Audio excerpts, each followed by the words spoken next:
Nasaan na yung pagiging maisog pagdating sa West Philippine Sea? Wala na. Naging talawan na nga ho, mga kababayan. No, naging talawan na ho.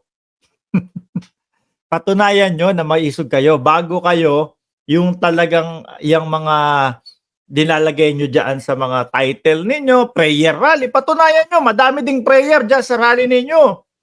Hindi yung ang nakikita natin, destabilisasyon sa gobyerno. Sabihin nyo na ng totoo sa taong bayan. Itong rally na po ito, para pabagsakin ang gobyerno ng Pilipinas. Kasi nagmumukhang kasinungalingan ho lalo, mga bossing, kapag nilagay nyo yung prayer tapos wala namang prayer na nagaganap. Di ho ba, mga bossing?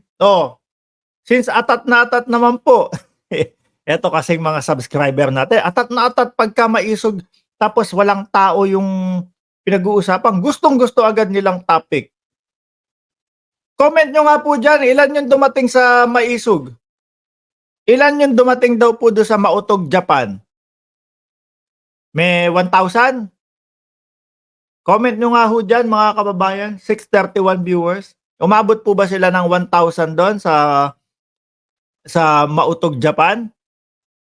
Kasi, mga bossing, hindi ko matandaan kung sa seminar ko ba narinig yon.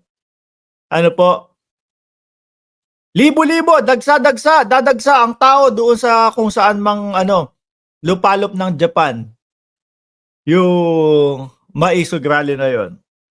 Tapos kanina ho, mga kababayan, libo-libo no? Sabi ko sa isip-isip ko, sige, titignan ko nga. Parang nakita ko, libog-libog Hindi libo-libo no? Nagtutugma talaga. Mautog, mael. Ayan, sabi ni Paeng Chu, 27. Below 100 lang, sabi ni Ma'am Barbara Castro. Sabi ni Ginger, 21 lang. Sabi ni Ginger Cat. No?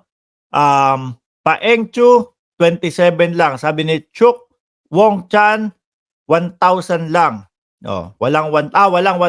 21. 21! Bakit puro 21? Nag-like muna ako bago makinig. Watching from Vienna, Australia. 21 lang?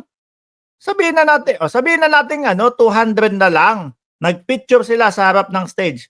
More or less 200. Yan ho ba makakapagbabagsak ho ba kayo ng gobyerno ng ganyan lang ho ang bilang ninyo?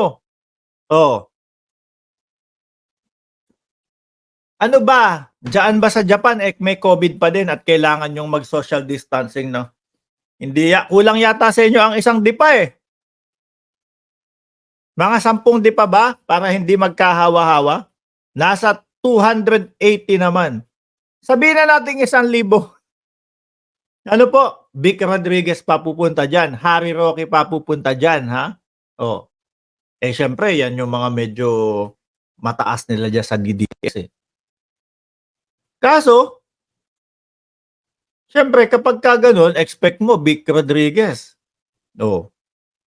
Pupuntahan mo yan kung gusto mo. Baka, sabi ni Ma'am Lynn Garcia, nilangaw. Magagalit na naman sa atin itong mga DDS na to. Hoy, Mark, wag mo tinatawag na nilangaw yung maisog, ha? Binangaw. What? Hindi ko ho alam, mga bossing, kung etong mga ito ho, manhid na. Ano? Kung manhid na itong mga ito, biruin nyo naman ho, mga kababayan, sinasalampak na, ipinagwawagwaga na sa mukha nila, no? Na walang may gustong pumunta diyan sa mautog-mautog nila. Nagpupumilit pa din ho, mga kababayan. Sabi ni Viper, inipis lang. Konti lang, wala pang 1,000. Maliit lang ang Saitama Hall, siguro 200 plus lang. Bakit nasabi nung isang host sa SMNI na libo-libo daw ho? Bakit kaya, ano kaya nasa isip nung host ng SMNI na yun? Bakit libo-libo daw? Ano? Sa Japan ho, mga bossing. Sa Japan ho.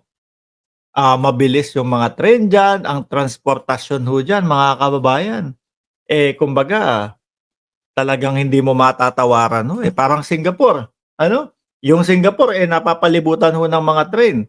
Hindi mo poproblemahin na wala akong sasakyan papunta dun sa pupuntahan ko, Aalis ka ng bahay mo na may bubong, dadating ka sa pupuntahan mo ng may bubong. Oh, bakit ko ho nasabi yun mga kababayan? Simula pa lang sa labas ng bahay nyo, yung linalakaran mong sidewalk, may bubong na yun. Hanggang makarating ka doon sa train station, kung sa kanto man, kunyari, kanto ng ano yan, kunyari, kanto ng Yotchukang, o yan. No, kung pupunta ka ng Orchard, hanggang pumanik ka ng train, sumakay ka ng train, may bubong, hindi ka mauulanan. Hanggang pagdating mo ng Orchard, pupasok ka sa mall, konektado na lahat yun. Bakit hindi kayo pumunta? Tinamad?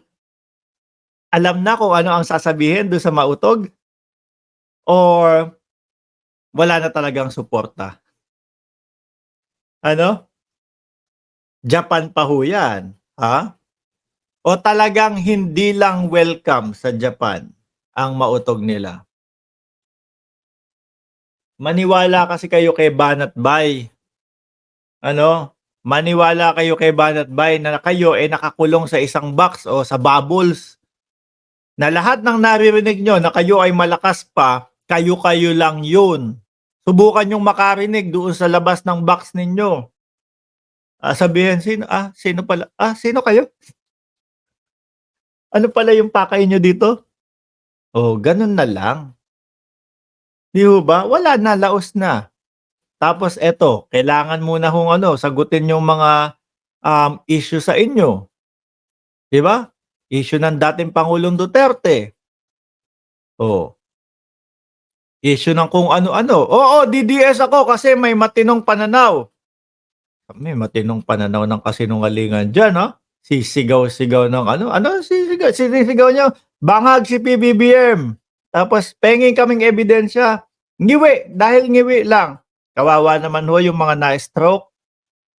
Ano po, napagbibintangan nyo din ho ba yun? Na nagdudurog? Oo, DDS ako kasi matinong pananaw ako. Saan banda? Saan banda yung matinong pananaw doon? Destabilisasyon sa gobyerno? Kami? Wag mo nang isipin yung pananaw namin. Nakakapag-isip pa ba kayo ng tama? Tingin ko, oo. No, alam nyo ba ang tama sa mali? Ang tama sa, kunyari na lang, pumunta na lang tayo dun sa pumunta na lang tayo dun sa laban kontra droga. Ano mas matinong laban kontra droga? Yung may mga nahuhuli pero less ang natetegi? Kasi buhay pa din ho ng tao yan.